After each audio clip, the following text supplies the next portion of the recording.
Hello everyone, welcome to कलयुग पाठशाला। जैसा कि आप सभी जानते हैं कि प्रीवियस क्लास में हमने बौद्ध धर्म के बारे में पढ़ा था, तो आज हम पढ़ेंगे जैन धर्म के बारे में।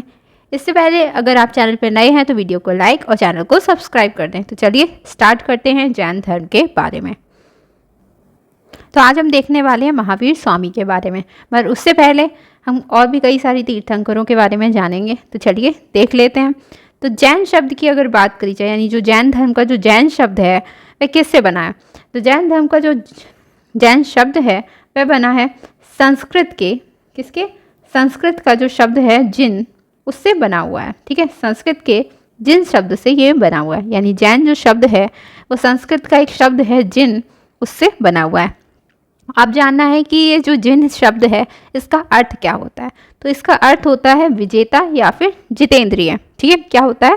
विजेता या फिर जितेंद्रिय इसका अर्थ होता है। ठीक है, जैन महात्माओं को क्या कहते थे? तो जैन जो महात्मा हुआ करते थे उनको हम कहते थे निर्ग्रंथ। यानी निर्ग्रंथ का मतलब क्या होता है? ऐसे महात्मा जो क्या कहते हैं बंधन रहित हैं, उन्हें क्या कहा जाता है? निर्ग्रंथ कहा जाता है। ठीक है, यानी उन्होंने सारे अपने बंधनों को छोड़ दिया है और वे कैसे हो गए? निर्ग्रंथ कहलाने लगे हैं। ठीक है, बस जैन धर्म के अधिष्ठाता को तीर्थंकर कहा गया। ठीक है, और जैन धर्म के जो अधिष्ठाता होते हैं उनको क्या कहा जाता है? तीर्थंकर कहा जाता है। ठीक है, तो आपको याद रखना है कि जैन शब्द किससे बना है? संस्कृत के जिन शब्द से बना है, जिसका अर्थ क्या होता है? विजेता या फिर जितेंद्रिय। जैन महात्माओं को क्या कहा जाता था? तो निर्ग्रंथ कहा जाता था। निर्ग्रंथ का मतलब क्या होता है? बंधन रहित। ठीक है, और जैन धर्म के जो अधिष्ठाता हैं उनको क्या कहा जाता है? तीर्थंकर कहा जाता है। ठीक है, चलिए नेक्स्ट पॉइंट है जैन धर्म के पहले तीर्थंकर तथा संस्थापक। तो अभी आपने देखा, हमने जाना जैन धर्म के बारे में। अब यहाँ जैन धर्म की जब अगर बात करी जाए तो इसके पहले कोई तीर्थंकर भी रहे होंगे। ठीक है, और कोई संस्थापक भी रहे होंगे जैन धर्म के। तो जैन धर्म के पहले तीर्थंकर आपको बताने। ठीक है, जैन धर्म के पहले तीर्थंकर देखेंगे और जो जैन धर्म के संस्थापक हैं वह कौन थे। ठीक है, अगर वास्तविक संस्थापक की बात करी जाए तो वे कौन थे? महावीर स्वामी हो जाएंगे। और संस्थापक अगर आपसे जैन धर्म के पूछे जाएंगे तो वो कौन हो जाएंगे? ऋषभदेव या फिर आदिनाथ। ठीक है, ऋषभदेव या फिर आदिनाथ इन्हें कहते हैं। ठीक है, तो आपको याद रखना है कि पहले तीर्थंकर ऋषभदेव या फिर आदिनाथ थे। ठीक है, संस्थापक भी कौन थे? ऋषभदेव या आदिनाथ, यानी ऋषभदेव को हम आदिनाथ भी कहते हैं। ठीक है, इनके अगर जन्म की बात करी जाए तो इनका जन्म जो है कहाँ पर हुआ था? अयोध्या में हुआ था। यानी ऋषभदेव जो हैं इनका जन्म हुआ था अयोध्या में। ठीक है, प्रतीक चिन्ह की अगर बात करी जाए तो इनका प्रतीक चिन्ह था वृषभ। क्या था? वृषभ था।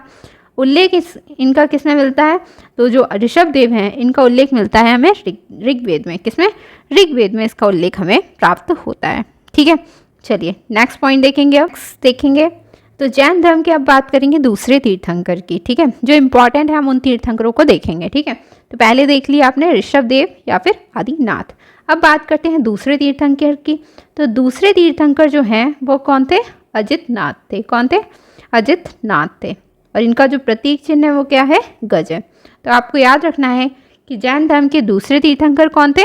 तो अजितनाथ थे और इनका जो प्रतीक चिन्ह है वो क्या था? गज था। ठीक है, नेक्स्ट है, अब बात करते हैं 19वें तीर्थंकर की। ठीक है, 19वें तीर्थंकर ये थी मल्लीनाथ थे। ठीक है, कौन थे? मल्लीनाथ। और ये कैसी थी? महिला तीर्थंकर थी। ठीक है, मल्लीनाथ। ठीक है, इनका प्रतीक चिन्ह क्या था? कलश था। यानी जैन धर्म की महिला तीर्थंकर कौन थी?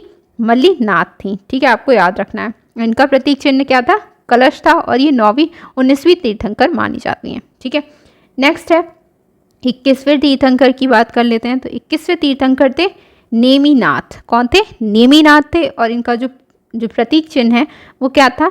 नीलोत्पल था। क्या था? नीलोत्पल था। ठीक है, नेक्स्ट है, अब बात करते हैं 22वें तीर्थंकर की। तो 22वें तीर्थंकर कौन है? ये हैं अरिष्टनेमि। ठीक है, अरिष्टनेमि। और इनका अगर बात करी जाए तो ऋग्वेद में वासुदेव कृष्ण का भाई बताया गया है।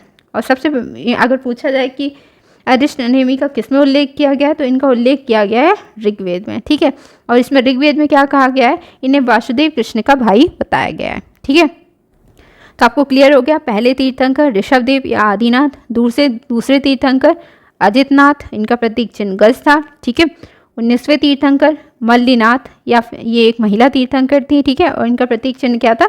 कलश था। ठीक है, 21वें तीर्थंकर कौन थे? नेमिनाथ थे और इनका प्रतीक चिन्ह क्या था? नीलोत्पल था। और 22वें तीर्थंकर जो थे वो कौन थे? अरिष्टनेमि थे। और इनकी अगर बात करी जाए तो इनका उल्लेख मिलता है हमें ऋग्वेद में, और ऋग्वेद में इन्हें वासुदेव कृष्ण का भाई बताया गया है। चलिए आगे चलते हैं। तो जैन धर्म के अब बात कर लेते हैं 23वें तीर्थंकर की, ठीक है। और यहाँ ये मोस्ट इम्पॉर्टेंट हो जाते हैं, ठीक है। तो 23वें तीर्थंकर जो हैं वो कौन है? पार्श्वनाथ हैं। कौन है? पार्श्वनाथ हैं। पार्श्वनाथ आपको याद रखने हैं कि 23वें तीर्थंकर कौन है? पार्श्वनाथ हैं, ठीक है। 23वें तीर्थंकर कौन है? पार्श्वनाथ हैं, ठीक, पार्श्वनाथ हैं। और इनका जो जन्म है वो कहाँ पर हुआ है? वाराणसी में हुआ है, ठीक है। कहाँ पर हुआ है? वाराणसी में इनका जन्म हुआ है। ऐसा माना जाता है कि महावीर स्वामी के जन्म से 250 वर्ष पूर्व इनका जन्म हुआ था। ये जो पार्श्वनाथ थे इनका, ठीक है। प्रतीक चिन्ह इनका क्या था? सर्प फण था। क्या था? सर्प फण था। चलिए, तो आपको क्लियर हो गया कि 23वें तीर्थंकर कौन थे? पार्श्वनाथ थे, ठीक है। और जो इनका जन्म है वो कहाँ पर हुआ? वाराणसी में हुआ था। ऐसा माना जाता है कि महावीर स्वामी के जन्म से 250 वर्ष पूर्व इनका जन्म हुआ था। और इनका जो प्रतीक चिन्ह है वो क्या था? सर्प फण था, ठीक है। चलिए अब बात कर लेते हैं, इन्होंने 4 महाव्रत बताए हैं। किसने? पार्श्वनाथ ने, ठीक है। पार्श्वनाथ ने क्या बताए हैं? 4 महाव्रत बताए हैं।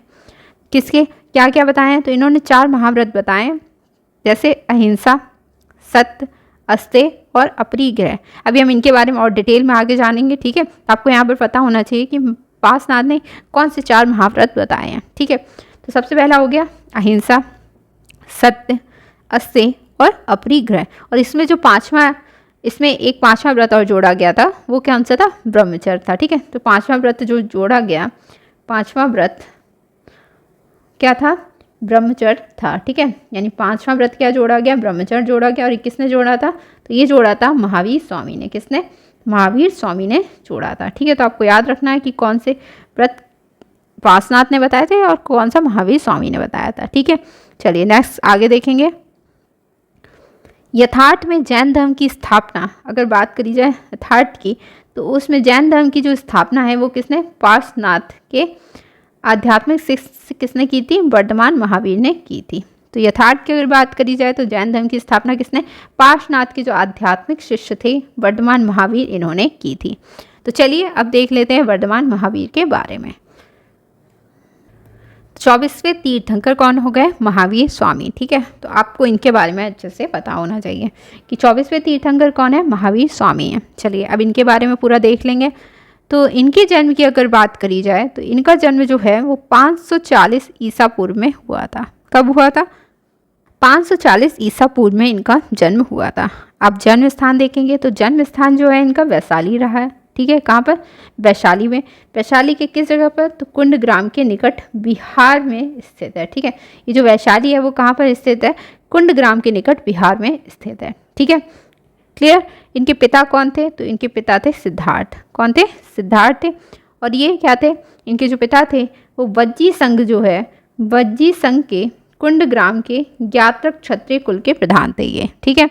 इनकी माता जो थी कौन थी? त्रिशला थी, ठीक है। लिच्छवी के जो शासक थे लिच्छवी जो शासक थे चेटक, उनकी ये बहन थी, ठीक है। तो आपको ये चीज़ें पता होनी चाहिए कि महावीर स्वामी का जन्म कब हुआ? तो 540 ईसा पूर्व में इनका जन्म हुआ था। इनका जो जन्म स्थान है वह वैशाली था। वैशाली कहाँ पर है? तो कुंडग्राम के निकट बिहार में स्थित है, ठीक है। इनके पिता कौन थे? तो सिद्धार्थ थे जो वज्जी संघ के कुंडग्राम के ज्ञात्रक क्षत्रिय कुल के प्रधान थे। इनकी माता कौन थी? तो इनकी माता थी त्रिशला जो लिच्छवी शासक चेटक की बहन थी, ठीक है। चलिए नेक्स्ट देखेंगे इनके बचपन का नाम। तो आप जानते हैं इनके बचपन का नाम क्या है? वर्धमान महावीर है, ठीक है। क्या है? वर्धमान महावीर इनके बचपन का नाम था। अब बात कर लेते हैं इनकी पत्नी की। तो इनकी पत्नी थी यशोदा, और आपने देखा था गौतम बुद्ध की पत्नी कौन थी? यशोधरा थी, ठीक है। तो दोनों के नाम काफ़ी मिलते जुलते हैं। पत्नी इनकी यशोदा थी और ये क्या कुंडीय गोत्र के राजा समरवती की कन्या थी, ठीक है। तो कुंडीय जो एक गोत्र है उसके राजा हैं समरवती, उनकी ये कन्या थी, ठीक है। पुत्री कौन है इनकी? तो इनकी पुत्री प्रियदर्शना, जिन्हें अड़ोजा कहा जाता है, ठीक है। प्रियदर्शना या फिर अड़ोजा, ठीक है, इनकी पुत्री हो गई। शिष्य अगर बात करी जाए तो मक्खली पुत्र गोसाल जो आजीवक संप्रदाय के संस्थापक थे, ठीक है। तो इनके शिष्य जो थे महावीर स्वामी के वो कौन थे?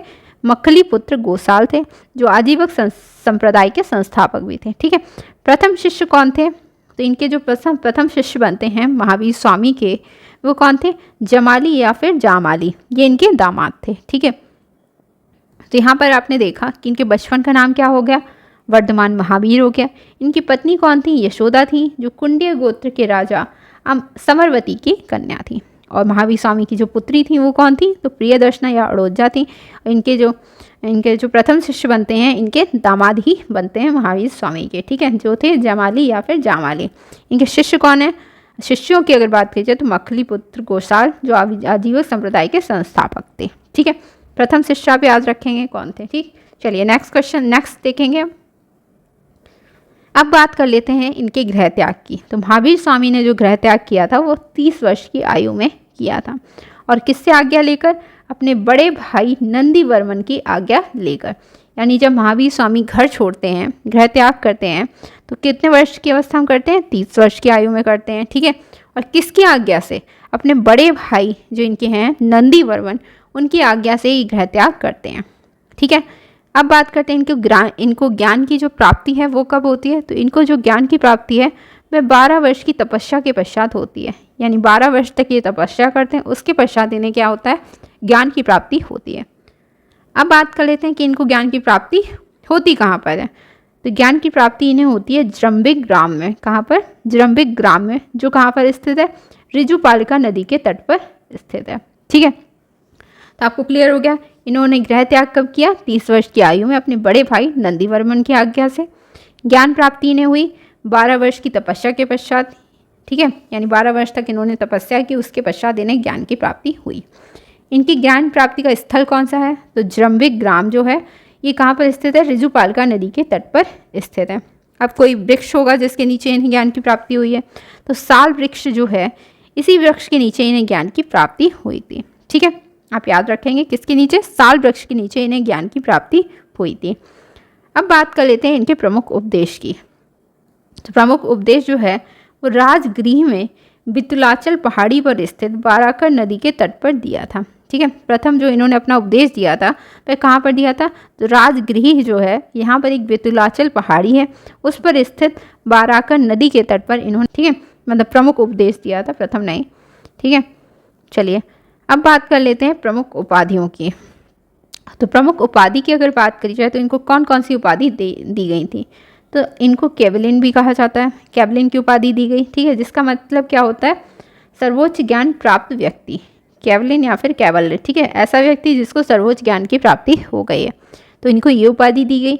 इनको एक और उपाधि दी गई थी जिन, जिनका मतलब आप जानते हैं क्या होता है? विजेता होता है। निर्ग्रंथ क्या होता है? बंधन रहित होता है। और आहार्त यानी पूज्य की उपाधि दी गई है। तो इनको 4 उपाधियाँ दी गई थी, कौन कौन सी? कैवलिन, जिन, निर्ग्रंथ और आहार्त। ठीक है, कैवलिन का मतलब होता है सर्वोच्च ज्ञान की प्राप्त व्यक्ति, जिसको सर्वोच्च ज्ञान की प्राप्ति हो गई, ऐसा व्यक्ति। ठीक है, जिन यानी जो विजेता हो, निर्ग्रंथ जिसके सारे बंधन छूट गए, और आहार्त यानी पूज्य यानी जिसकी जो पूज्य हो। ठीक है, चलिए अब बात करते हैं इनके निर्वाण की।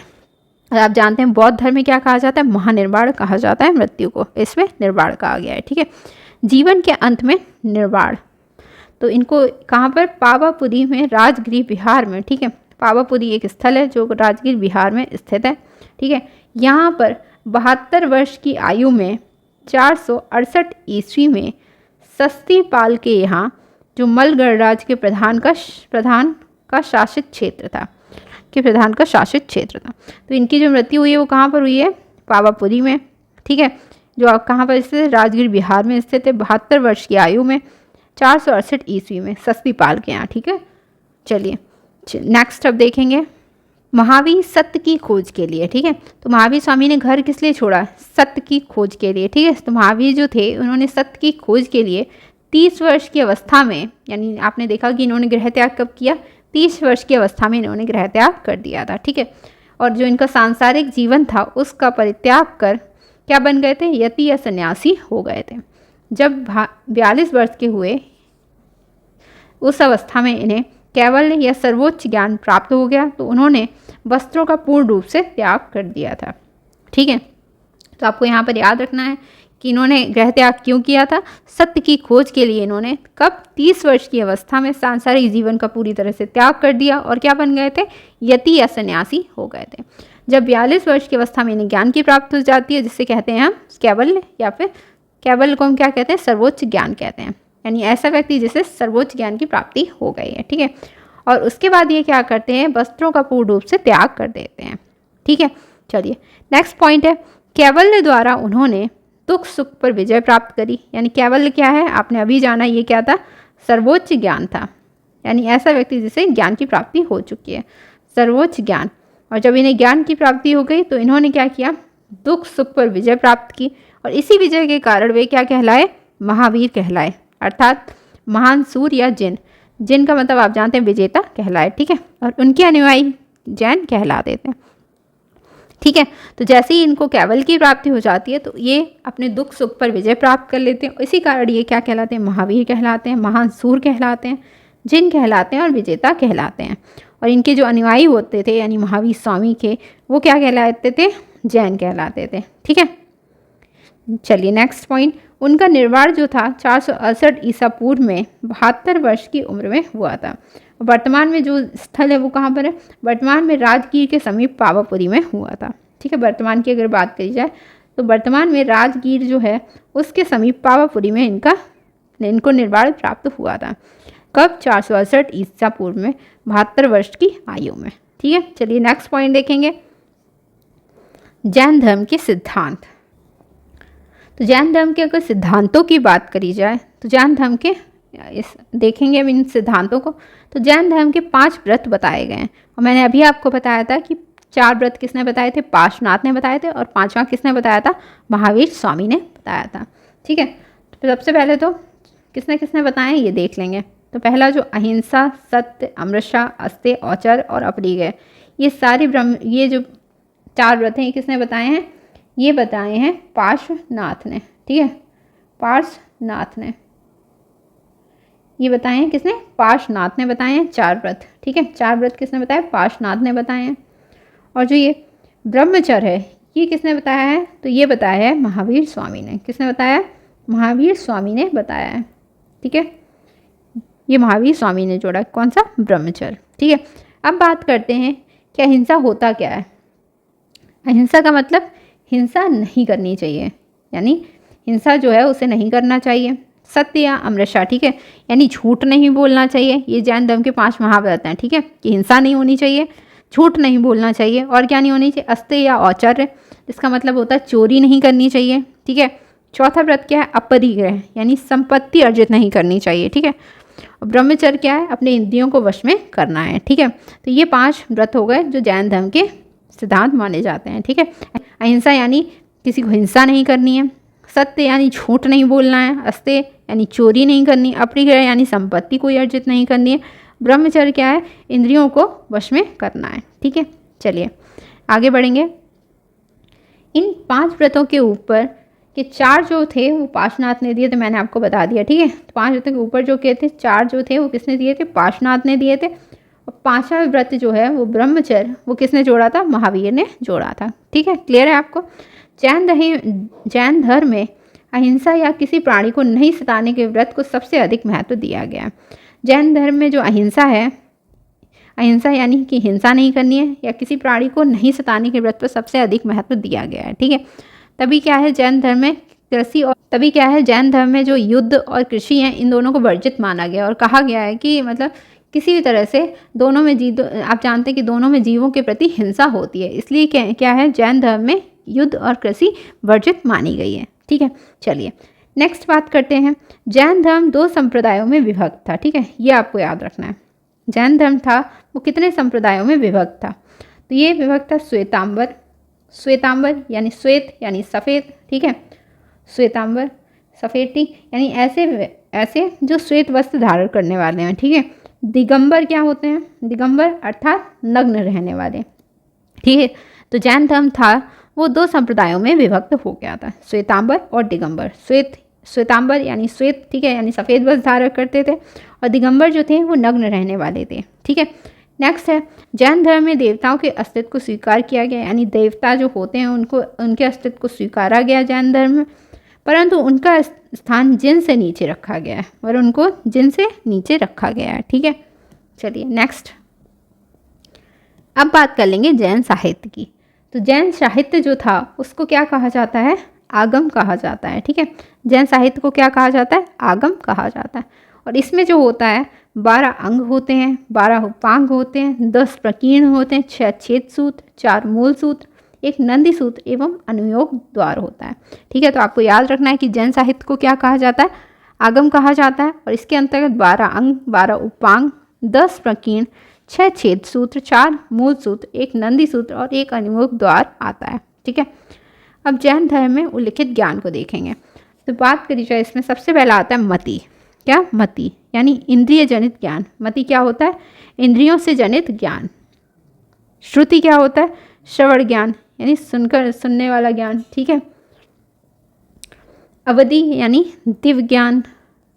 और मन पर्याय क्या है? यानी अन्य व्यक्तियों के मन मस्तिष्क का ज्ञान होता है मन पर्याय। ठीक है, केवल क्या है? पूर्ण ज्ञान, निर्गंत और जितेंद्रिय द्वारा प्राप्त होने वाला ज्ञान। ठीक है, तो ये हो गए आपके जैन धर्म में उल्लिखित ज्ञान। मति यानी इंद्रिय जनित ज्ञान, श्रुति यानी श्रवण ज्ञान, अवधि क्या होता है? दिव्य ज्ञान, मन पर्याय यानी अन्य व्यक्तियों के मन का ज्ञान, केवल यानी ज्ञान, निर्गंत और जितेंद्रियों द्वारा प्राप्त होने वाला ज्ञान। ठीक है, जैन धर्म में मुख्यतः सांसारिक बंधनों से छुटकारा पाने के उपाय बताए गए हैं। यानी जैन धर्म में क्या बताया गया है कि सांसारिक जो बंधन है उनसे छुटकारा कैसे पाया जाए, उसके उपाय बताए गए हैं।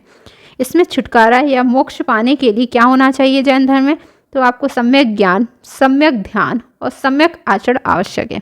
ये तीनों जैन धर्म के त्रिरत्न हैं, अर्थात 3 जौहर माने जाते हैं। ठीक है, कौन कौन से? सम्यक ज्ञान, सम्यक ध्यान और सम्यक आचरण। ये जैन धर्म के त्रिरत्न हैं, इन्हें 3 जौहर भी कहा जाता है। और ये हैं क्या? जैसे जैन धर्म में जो है छुटकारा या मोक्ष पाने के लिए ये 3 रत्न माने जाते हैं। ठीक है, चलिए नेक्स्ट पॉइंट देखेंगे। तो प्रमुख जैन संगीतियाँ कुछ हुई थी। ठीक है, तो जैन संगीतियों की अगर बात करी जाए तो जैन संगीतियों में सबसे पहले जो प्रथम जैन संगीति होती है वो कहाँ पर होती है? तो प्रथम जैन संगीति जो है वह पाटलिपुत्र बिहार में हुई थी। कहाँ पर? पाटलिपुत्र जो आपका कहाँ पर है? बिहार में। यहाँ पर पहली जैन संगति आयोजित की गई थी। ठीक है, संगीति अध्यक्ष कौन थे? स्थूलभद्र थे। कौन थे? स्थूलभद्र थे। और वर्ष कब?